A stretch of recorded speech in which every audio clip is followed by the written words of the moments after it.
também sei também para bem para nosso time nacional. Bom, nós estamos contentes e orgulhosos de nossa equipe e nós vamos seguir dando sustento para assim nós vamos seguir dar start na positivo de futebol e deporte na Bonaire.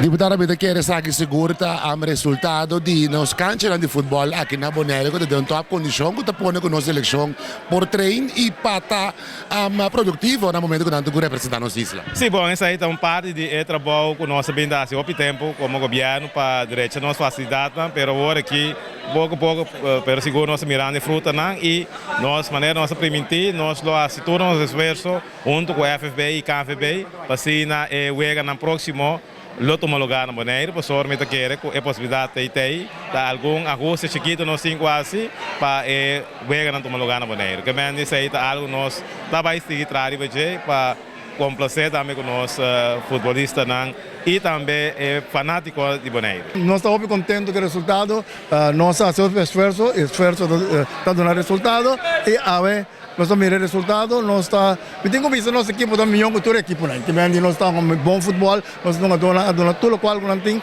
nós estamos sumamente contentes com isso. Agora aqui também passa para a Bay League, maneira que ele chama, saca a quatro equipes não que também topa agora aqui. Nos falta 2 jogadores mais, para outro ano na Lunimart, então depois nós estamos agora com quem nós estamos na Liga B. Pero agora aqui está dilante nós estamos. Queda de treino para o próximo compromisso, não? Seguro que nós estamos aqui dentro treino. Éxito, bien. Danke.